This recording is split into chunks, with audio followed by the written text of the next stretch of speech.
Hello friends, ओम श्री गणेशाय नमः। जय श्री कृष्ण। आप सभी का स्वागत है आपके अपने यूट्यूब चैनल पर। फ्रेंड्स, आज हम आपको इस वीडियो में बताने जा रहे हैं पद्म पुराण के अनुसार वैशाख मास महात्म्य के तीसरे अध्याय के बारे में।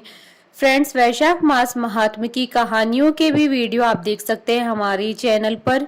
फ्रेंड्स, वीडियो शुरू करने से पहले आपसे रिक्वेस्ट है, अगर आप हमारे चैनल पर नए हैं और आपने अभी तक चैनल को सब्सक्राइब नहीं किया है तो प्लीज सब्सक्राइब कीजिएगा चैनल को, साथ ही प्रेस कीजिएगा बेल आइकन को, जिससे नए वीडियो से रिलेटेड नोटिफिकेशन आपको तुरंत प्राप्त हो सके।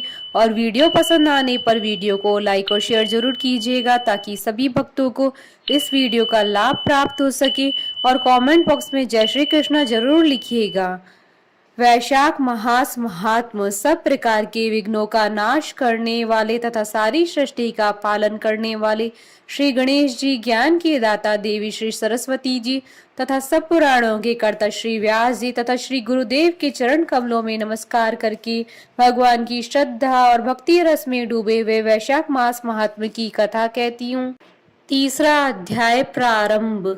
अम्बरीश ने कहा, मुने, जिसके चिंतन मात्र से पाप राशि का लय हो जाता है, उस पाप प्रशमन नामक स्रोत को मैं भी सुनना चाहता हूँ। आज मैं धन्य हूँ, अनुग्रहित हूँ। आपने मुझे उस शुभ विधि का श्रवण करवाया जिसके सुनने मात्र से पापों का क्षय हो जाता है। वैशाख मास में जो भगवान केशव के कल्याणमय नामों का कीर्तन किया जाता है, उसी को मैं संसार में सबसे बड़ा पुण्य, पवित्र, मनोरम तथा एकमात्र सुकृत से भी सुलभ होने वाला शुभ कर्म मानता हूँ। अहो, जो लोग माधव मास में भगवान मधुसूदन के नामों का स्मरण करते हैं वे धन्य हैं।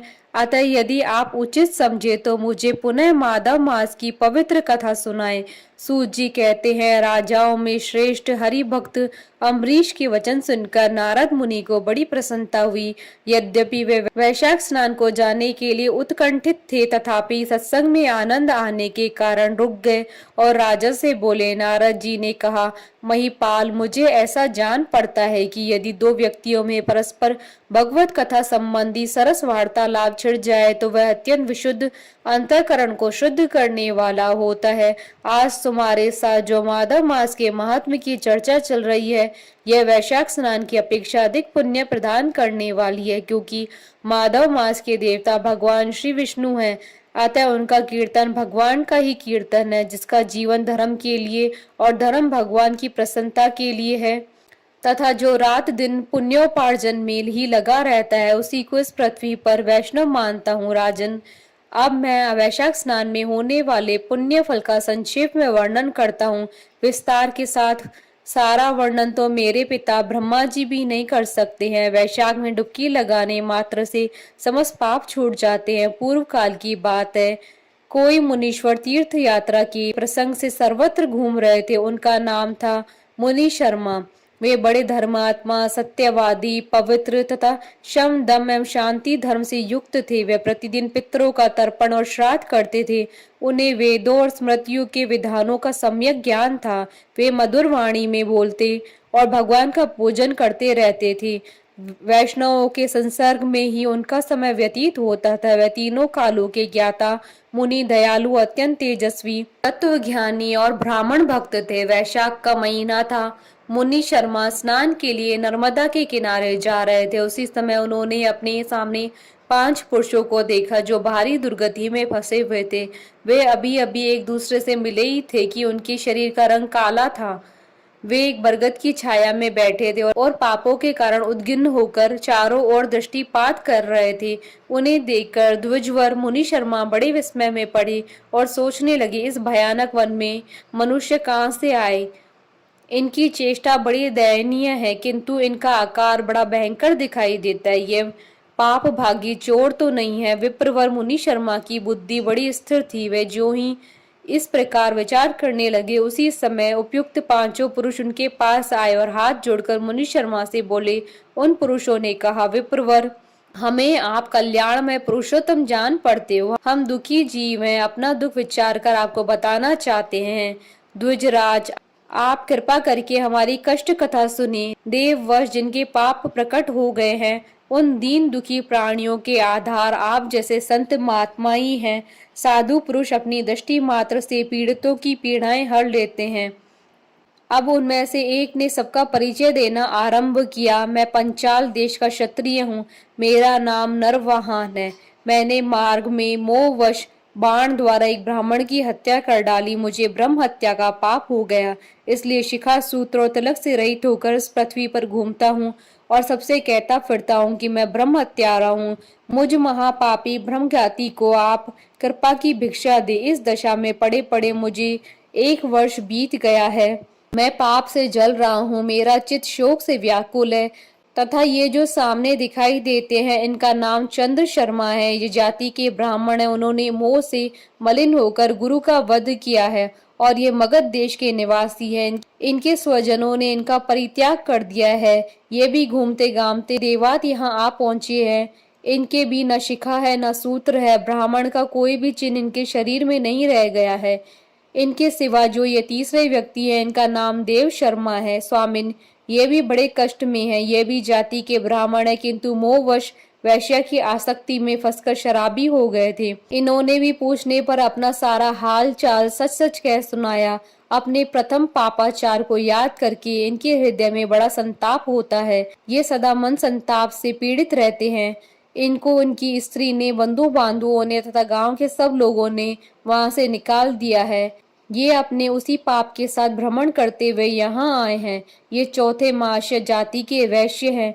इनका नाम विदुर है। ये गुरु पत्नी के साथ समागम करने वाले हैं। इनकी माता मिथिला में जाकर वैश्या हो गई थी। इन्होंने मोहवश 3 महीनों तक उसी का उपभोग किया है, परंतु जब असली बात का पता लगा तो वह बहुत दुखी होकर पृथ्वी पर विचरते हुए ये भी वहां आ पहुंचे हैं। हम में से जो ये 5वें दिखाई दे रहे हैं, ये भी वैश्य है। इनका नाम नंद है। ये पापियों का संसर्ग करने वाले महापापी हैं। इन्होंने प्रतिदिन धन के लालच में पड़कर बहुत चोरी की। पातकों से आक्रांत हो जाने पर इन्हें स्वजनों ने त्याग दिया है। तब से यह स्वयं भी खिन्न होकर देवात यहाँ आ पहुंचे हैं। इस प्रकार हम 5 महापापी एक स्थान पर जुट गए। हम सबके सब दुखों से घिरे हुए हैं। अनेकों तीर्थों में घूम आए, मगर हमारा घोर पातक नहीं मिटता। आपको तेज से उद्दीप्त देखकर हम लोगों का मन प्रसन्न हो गया है। आप जैसे साधु पुरुष के पुण्यमय दर्शन से हमारे पातकों के अंत होने की सूचना मिल रही है। स्वामी ने कोई ऐसा उपाय बताए जिससे हम लोगों के पापों का नाश हो जाए। प्रभु, आप वेदार्थ के ज्ञाता और परम दयालु जान पड़ते हैं। आपसे हमें अपने उद्धार की बड़ी आशा है। मुनि शर्मा ने कहा, तुम लोगों ने अज्ञानवश पाप किया है, किंतु इसके लिए तुम्हारे हृदय में अनुपात है तथा तुम सबके सब सत्य बोल रहे हो। इस कारण तुम्हारे ऊपर अनुग्रह करना मेरा कर्तव्य है। मैं अपनी भुजा उठाकर कहता हूँ कि मेरी सत्य बातें सुनो। पूर्व काल में जब मुनियों का समुदाय एकत्रित हुआ था, उस समय मैंने महर्षि अंगीरा के मुख से जो सुना था, वही वेद शास्त्रों में भी देखा। वह सबके लिए विश्वास करने योग्य है। मेरी आराधना से संतुष्ट हुए स्वयं भगवान विष्णु ने भी पहले ऐसी ही बात बताई थी। वह इस प्रकार है, भोजन से बढ़कर दूसरा कोई तृप्ति का साधन नहीं है। पिता से बढ़कर गुरु नहीं है। ब्राह्मणों से उत्तम दूसरा कोई पात्र नहीं है तथा भगवान विष्णु से श्रेष्ठ कोई दूसरा देवता नहीं है। गंगा की समानता करने वाला कोई तीर्थ, गोदान की तुलना करने वाला कोई दान, गायत्री के समान जप, एकादशी के तुल्य व्रत, भार्या के सदृश मित्र, दया के समान धर्म तथा स्वतंत्रता के समान सुख नहीं है। गृहस्थ से बढ़कर आश्रम और सत्य से बढ़कर सदाचार नहीं है। इसी प्रकार संतोष के समान सुख और वैशाख माह के समान महान पापों का अपहरण करने वाला कोई दूसरा मास नहीं है। वैशाख मास भगवान मधुसूदन को बहुत प्रिय है। गंगा आदि तीर्थों में वैशाख स्नान का सुयोग अत्यंत दुर्लभ है।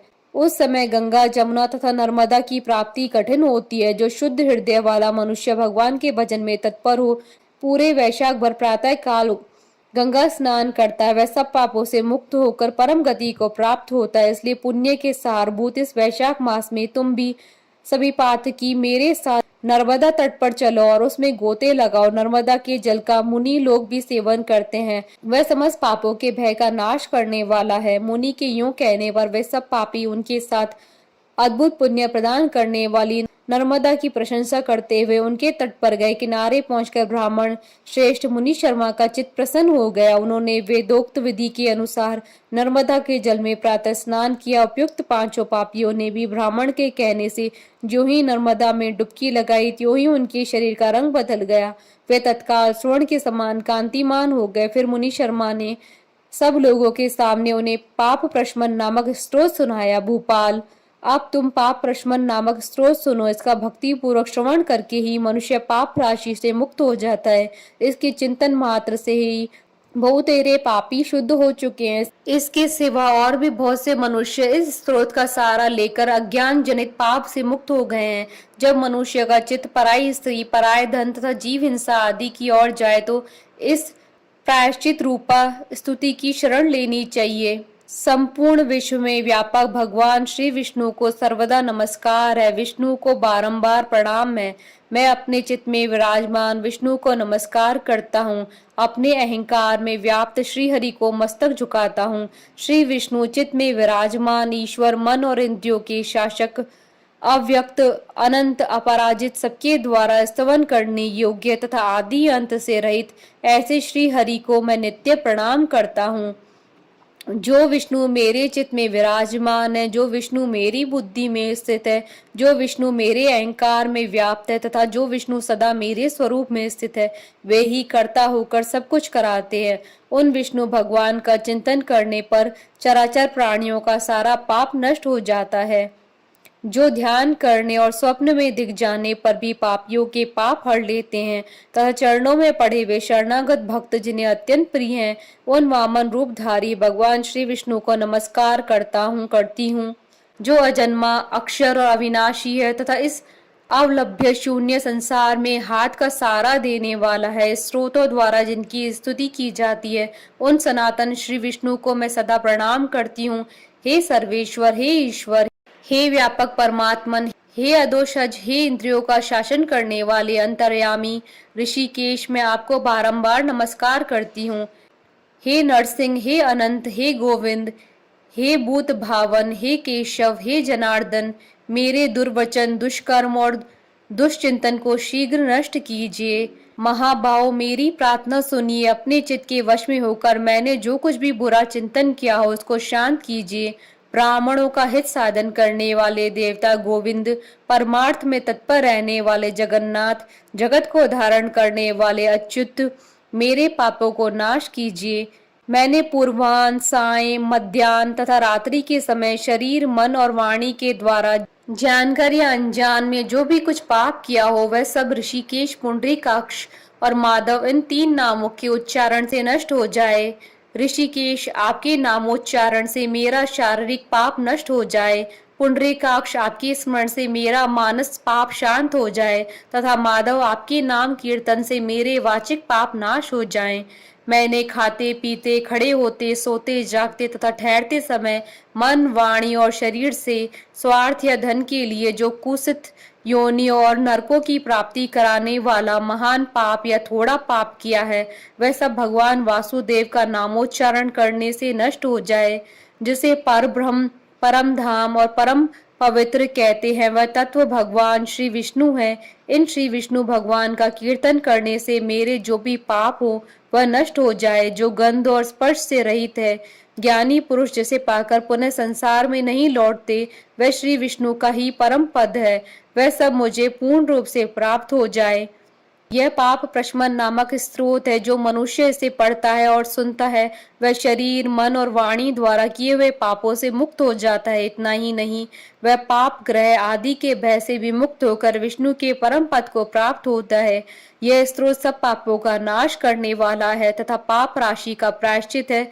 इसलिए श्रेष्ठ मनुष्यों को पूर्ण प्रयत्न करके इस स्रोत का पाठ करना चाहिए। राजन, इस स्रोत की श्रवण मात्र से पूर्व जन्म तथा इस जन्म के किए हुए पाप भी तत्काल नष्ट हो जाते हैं।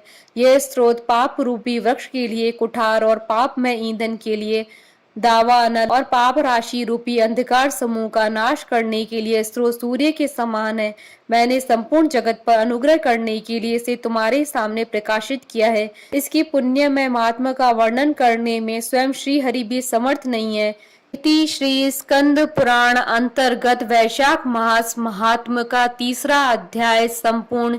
बोलिए भगवान विष्णु की जय, सनातन धर्म की जय। हमारे साथ इस वीडियो में अंत तक बने रहने के लिए आपका धन्यवाद।